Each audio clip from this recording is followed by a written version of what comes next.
de nos objets d'art, de nos œuvres d'art par excellence, ont été pillés, vendus, exportés, a voulu que l'Africain devienne maître de sa production, quand il disait que tout ce qu'il mettait sur lui, tout ce qui était vêtements sur lui, même aucun fil ne venait de l'Occident, ou de l'ex-pratiquement ces pays, ils ont demandé à un fils comme Mobutu Sese Seko de le faire.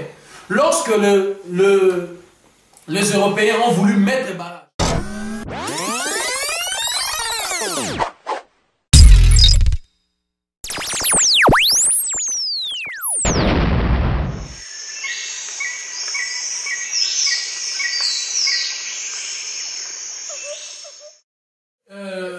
les erreurs peuvent être établies sur des milliers et de milliers.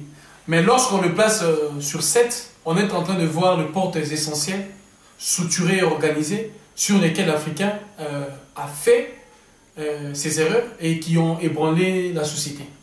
Et 7, parce que le monde, lorsqu'il atteint son identité, il atteint la 7e entité qui est en lui. C'est-à-dire, vous avez la capacité d'exprimer. Donc, je voudrais d'abord éclairer les gens par rapport, quand j'ai parlé tout à l'heure de cette entité, c'est la raison pour laquelle j'ai placé les choses en 7. Les 7 entités qui dit, je disais que pour être Muntu, il faut toute personne qui a l'esprit, qui a l'âme, 2, qui a le corps, 3, qui a le nom, 4, qui a la langue, 5, qui a l'identité, 6, et qui a la famille, 7. C'est ce qu'on appelle les 7 entités. Donc celui qui atteint le Muntu a la capacité, la possibilité de comprendre tout ce qui est dans ces entités, c'est-à-dire tout ce qui est spirituel, tout ce qui est question d'âme qui anime l'intérieur de la personne, comprendre tout ce qui est du corps, comprendre tout ce qui est du nom, la compréhension de votre nom. Pourquoi vous a-t-on donné tel nom? Pourquoi on vous appelle un tel? Ce sont des portes véritables d'entrée pour que vous compreniez aussi votre rôle dans la société, dans la communauté et ici-bas. C'est lui qui a l'identité, c'est-à-dire quelqu'un qui arrive à affirmer qui il est. Il sait au plus profond de lui qui il est et qu'est-ce qu'il peut faire. Mais aussi, comme je disais, la famille. Donc les 7 entités, lorsque vous atteignez les 7 entités, c'est là où vous atteignez le monde. C'est pourquoi nous avions vu que les 7 entités, c'est rabat dans la société, dans les différentes erreurs qui ont été commises.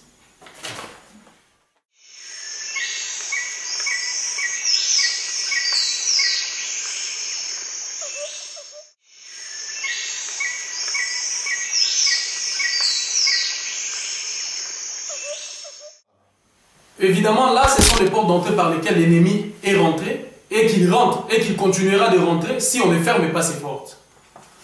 Lorsque nous avions connu, par exemple, la traite négrière, lorsque nous avions connu les envahissements avant la traite négrière, lorsque nous avions connu la colonisation, vous aurez à remarquer que toutes nos structures, toute notre manière d'organiser les choses, toutes nos voies, toutes nos écoles d'apprentissage, tout ce qui était émanation de ce que nous avions ont été détruites.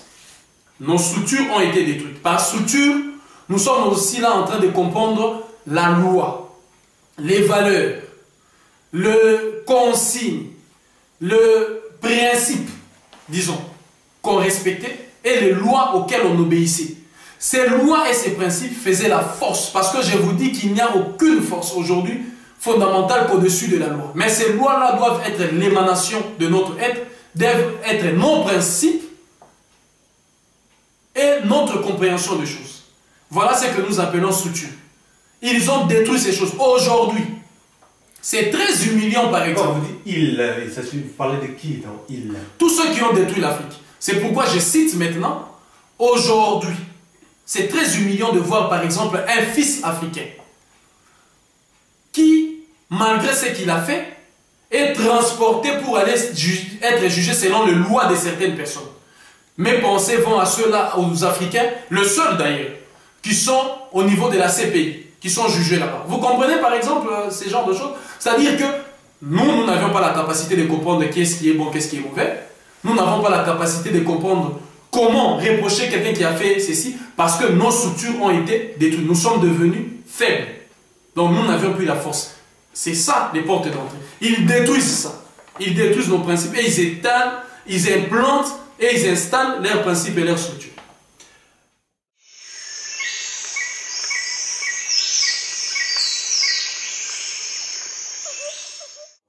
Évidemment, j'aurais bien voulu même dire de sa méthode de traitement.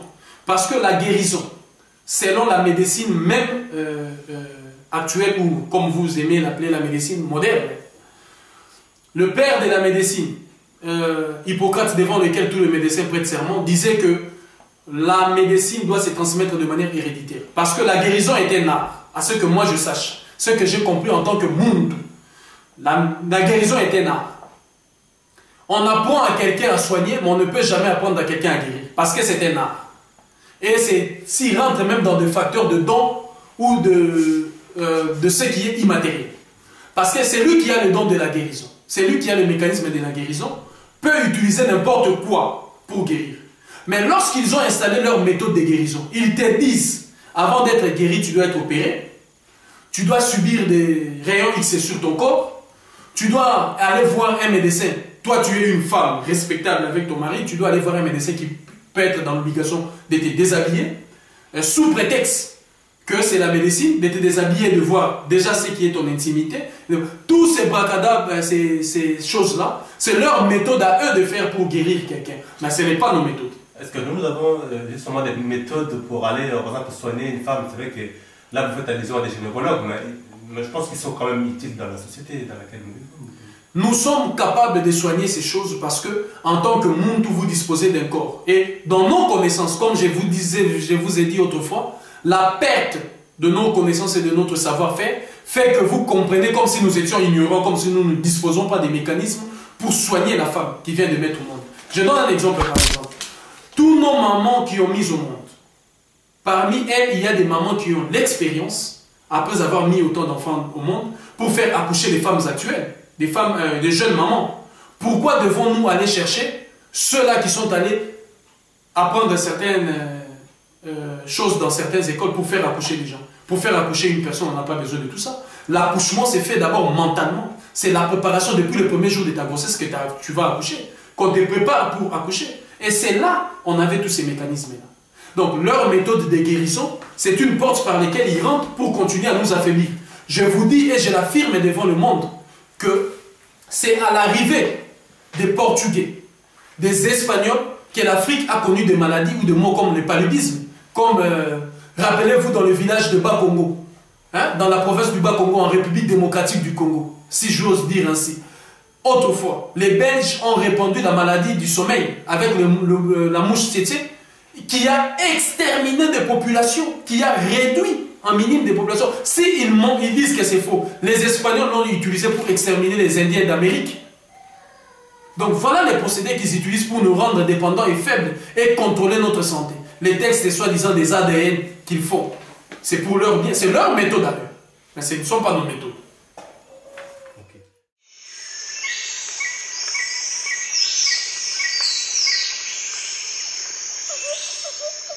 Lorsque je parle de la lumière occidentale, dans cette société que nous vivons, que vous soyez en Chine, que vous soyez en Inde, que vous soyez au Congo, que vous soyez au Mali, que vous soyez en Algérie, toutes les personnes qui parlent de la modernité et de la compréhension du monde, droit de l'homme et tout ça, sachez que ces choses-là, ce n'est pas sacro-saint, ce n'est pas la réalité des faits, c'est une lumière propre à l'Occident. Si vous venez en Occident, je vous demande d'aller au musée de Louvre. Vous verrez le père bâtisseur de la lumière occidentale. Ils ont appelé ça même les siècles des Lumières. Mais en quoi reposaient les siècles des Lumières? Les siècles des Lumières reposaient au dénigrement de la personne humaine dite de la race noire. Je vous donne l'exemple de la Vénus autantote, la Saraj Batman. Une femme noire africaine qui par rapport à sa morphologie ô combien grandiose, qui par rapport à sa sculpture ô combien divine, a été dénigrée dans le monde occidental, laquelle on a exposé nue, pour dénigrer même ses parties génitales, jusqu'à l'exposer au musée de l'homme à Paris. Et comprenez par ça que le président Mandela, à qui je rends un vibrant hommage, avait milité pour le rapatriement de corps de la Vénus Hottentote en Afrique du Sud. Le président Chirac, le président français, qui disait avec ses compères et ses confrères que la Vénus Hottentote était un patrimoine. Vous comprenez, j'ai dit bien un patrimoine de la science française, du peuple français. Vous comprenez, disposer d'un corps d'un être humain que vous avez arraché sous sa terre pour faire de ça un patrimoine. C'est la même démarche dans laquelle je suis aujourd'hui parce que j'ai mobilisé tout le Congolais autrefois et tous les Africains en Belgique pour aller à Tervuren, demander les dépouilles mortels de nos 7 ancêtres qui sont enfermés en Tervuren, qui ont été exposés de la même manière comme des animaux, comme la Vénus Hottentote. Donc ces démarches, on nous oblige à un moment donné qu'il n'y a aucune voie possible si vous n'allez jamais à l'école. Mais non, soyons sérieux. Ici, par exemple, pour jouer au football extraordinairement, on entre dans une école de football.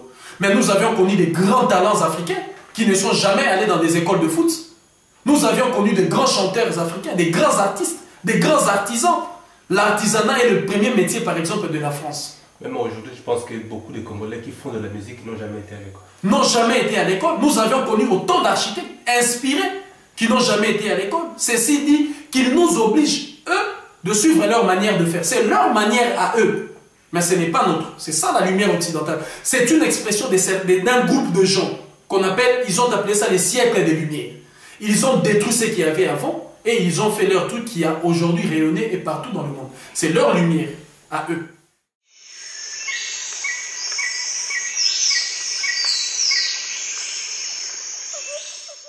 Là, c'est l'erreur. Ça, c'est une porte d'entrée, disons. C'est la porte d'entrée par laquelle ils entrent jusqu'aujourd'hui. Qu'est-ce qu'ils font aujourd'hui? Ils témoignent un certain mépris de notre culture. Un véritable mépris de notre culture. Un véritable mépris de nos traditions qui transforment, qu'ils disent ça, c'est la sorcellerie, ce sont des trucs, je ne sais pas, archaïques et tout. Cette conception de choses, de faire de nos traditions, de faire de ce que nous avions comme étant une forme de choses archaïques, c'est cette porte-là qu'ils utilisent pour continuer à nous détruire. La transformation de nos richesses. Nos richesses, nous avons des richesses tant minérales, nous avons des richesses tant végétales, nous avons des richesses tant animales, nous avons des richesses humaines. Toutes ces richesses-là sont transformées en besoins de l'Occident, c'est-à-dire en besoins de leur société industrielle. Je prends un exemple. Il y a certaines plantes chez nous qui doivent être cultivées en minorité, c'est-à-dire pas en grande échelle, pour garder leur efficacité et leur essence naturelle. Mais ces gens-là viennent, ils transforment ces espaces-là ou ces plantes-là comme un produit d'industrie où il faut transformer et transformer ça en milliers pour vendre et gagner de l'argent. Ce qui n'est pas notre conception. La forêt pour nous, dans nos forêts, il y avait des places et de lieux dans nos forêts qui étaient réservés à certaines créatures, à certains animaux. Mais aujourd'hui, nos forêts sont transformées en lieux d'exploitation. La richesse de nos forêts, c'est une richesse qui peut participer à beaucoup bien des choses dans la vie, autre que vendre du bois pour gagner de l'argent.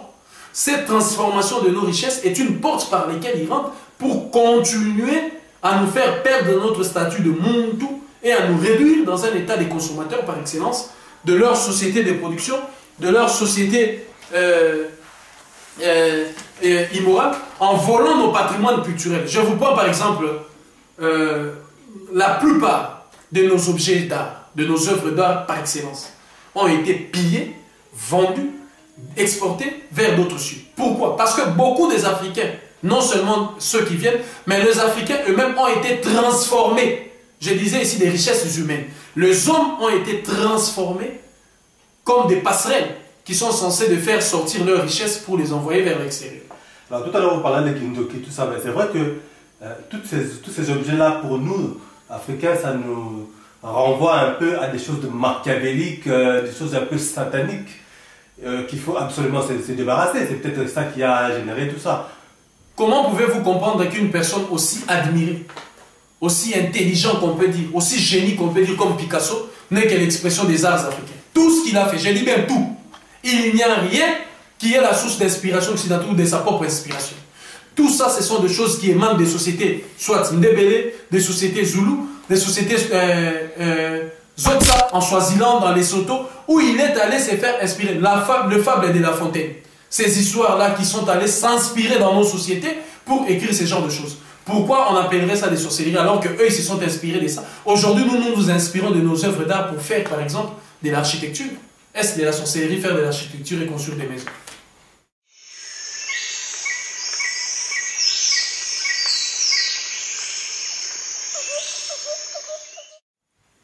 Évidemment, tout ce qui est pensé de l'homme ou de la personne humaine sortie d'Afrique devient aujourd'hui négatif, source de négativité. C'est-à-dire qu'on n'a plus le droit d'émettre notre opinion. On n'a plus le droit de mettre notre vision du monde.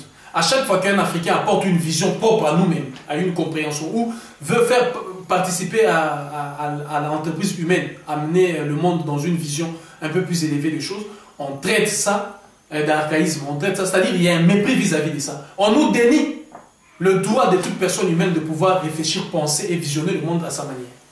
Il y a une forme de mépris de notre identité. Lorsque nous nous affirmons en tant que Muntu, par exemple, lorsque nous disons notre identité, moi je suis un tel, j'ai la capacité de faire ceci, parce qu'il y a certains Africains qui se disent, il est, par exemple, prêtre, mais dans nos termes.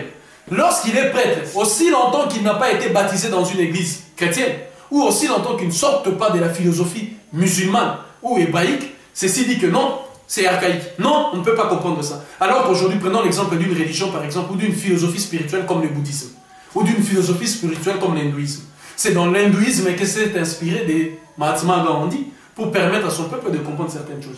Le Dalai Lama, qui est aujourd'hui la source d'abreuvoir où tout le monde vient boire, s'inspire de la philosophie spirituelle qui est de la leur. C'est-à-dire, il s'est dit, je suis Dalai Lama. C'est une identité. Je suis l'océan de la sagesse. Bon, pourquoi quand un Africain dit que je suis Ngunza, quand un Africain dit que je suis Sangoma, quand un Africain dit que je suis ceci, c'est devenu une forme de mépris. Satanisme. Du satanisme. Non, c'est une compréhension du monde qu'il a par rapport à une identité qu'il s'affirme que moi je suis. Pourquoi pour être entendu, tu dois dire aux gens je suis professeur, je suis philosophe, je suis ceci. Pourquoi? La sagesse qui est la nôtre, avec des identités qui sont les nôtres, doivent être acceptées ainsi. Et notre culture, évidemment, est devenue la source de toutes les moqueries du monde. Nous ne pouvions plus vivre comme nous le souhaitons. Un Africain ne peut plus manger à la main. Un Africain ne peut plus s'asseoir dans les kinzonzi pour régler le problème familial. Ils disent c'est du palabre. Un Africain ne peut plus enterrer ses morts avec, comment on dit, le rameau, le feuille de rameau. On dit que ça c'est archaïque. Mais non, écoutez, déjà quand vous achetez des catafalques, vous dépensez beaucoup d'argent. Alors que les palmiers, vous avez l'arbre, même le voisin peut vous prêter le palmier pour faire quelque chose pour que la dépouille mortelle soit enterrée selon nos rituels et selon certaines formes des choses.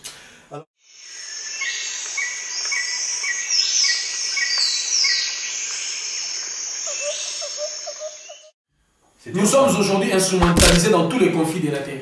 C'est les Africains qu'on utilise pour, par exemple, aujourd'hui il y a certains pays qui veulent vider le Congo de sa réserve du coltan. Ils instrumentalisent certaines personnes qu'ils appellent des politiciens.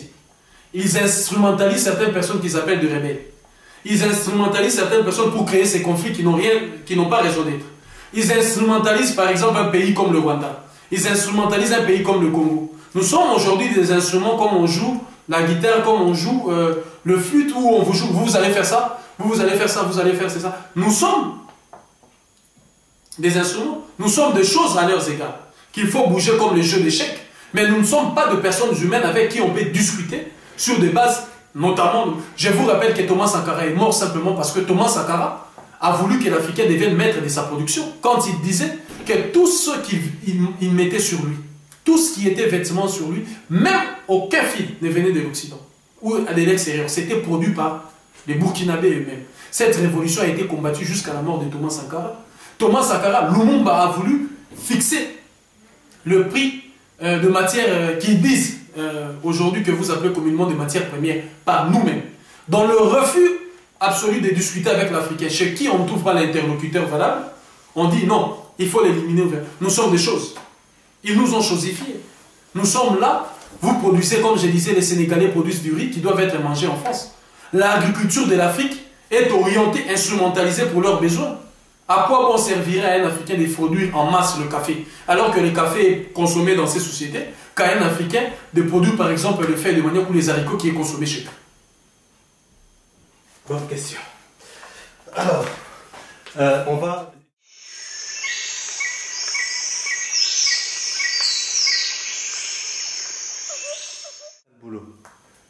Il n'y a pas de sous-métier, nous dit-on. Vous n'êtes pas un peu en déphasage ou en contradiction avec la réalité, je dirais, du monde? L'imposition des travaux forcés des sales boulots. Lorsque les Américains, les Français, je cite, les Américains, les Anglais, les Belges, comme ils l'ont reconnu et même ont voulu tuer Lumumba, ils ont demandé au gouvernement de Moïse Tshombe de faire l'affaire. Lorsque les Africains, les Occidentaux ont voulu détruire systématiquement le Congo et piller systématiquement ces pays, ils ont demandé à un fils comme Mobutu Sese Seko de le faire. Lorsque les Européens ont voulu mettre barrage à une vision de choses qui étaient de Mzee Laurent Désiré Kabila, ils ont utilisé Jean-Pierre Bemba pour le faire. Ce n'était pas pour les intérêts des Congolais, tout le monde le sait. C'est-à-dire que nous sommes aujourd'hui là pour faire le sale boulot. Depuis le départ de Laurent Gbagbo en Côte d'Ivoire, vous savez que le prix du cacao a baissé. Ce qui était le souhait fondamental des Occidentaux. Mais qui a fait le travail? C'est Guillaume Soro. C'est le sale boulot, ça. Demain, c'est lui qui se passera devant la CPI. Mais est-ce que les lobbies qui sont derrière, qui poussent, on les voit? Tous ces gens-là. Donc nous sommes là prompts à faire des sales boulots dans ce sens.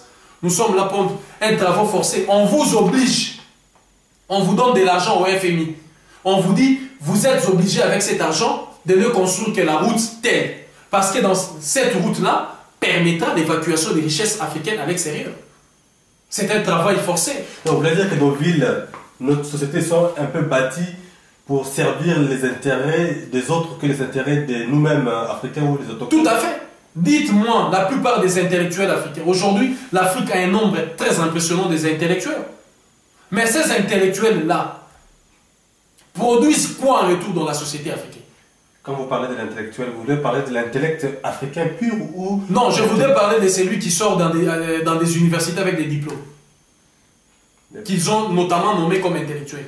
Qu'est-ce qu'ils rabattent dans la société? Même si ces gens-là, il y a certains parmi eux qui se démarquent, qui comprennent ces choses. Vous savez comment ils sont traités? Je prends un exemple de Cheikh Anta Diop, qui était un intellectuel émanation de leurs universités. Mais lorsqu'il a compris que l'Africain avait eu la capacité d'aller autrement que ce qu'on m'a appris à l'université, vous avez vu ce qui s'est passé sur lui, sur son travail et sur lui. Et dernièrement, maintenant, il y a ceux qui tiennent, comme il disait lui-même, des ouvrages de seconde main, qui viennent distraire encore la population africaine avec toutes ces histoires et ces livres qu'ils ne maîtrisent pas, qu'ils ne comprennent pas, dont il n'y a même pas de porte d'entrée jusqu'à ces jours. Parce que j'ai dit aujourd'hui devant tout le monde que tous ces hiéroglyphes sont conventionnels.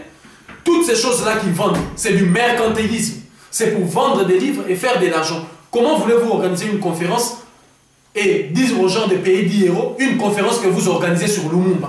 Alors que Lumumba n'a jamais demandé aux Congolais même 1 euro dans ces meetings, même 1 franc dans ces meetings. Alors que vous organisez des conférences sur le nom de Lumumba et vous gagnez de l'argent. Ces genres de choses doivent cesser.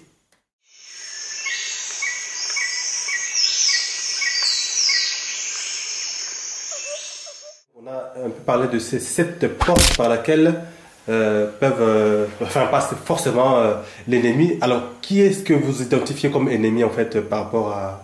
Toute personne qui rentre dans ces portes, l'émanation de toutes ces portes que je viens de citer est un ennemi. Même s'il a la race noire, même s'il a la peau noire, même s'il a la nationalité des pays africains, c'est un ennemi. C'est un ennemi parce qu'ils utilisent des portes qui nous empêchent d'atteindre l'émancipation ou le développement ou l'essence même de la dignité humaine.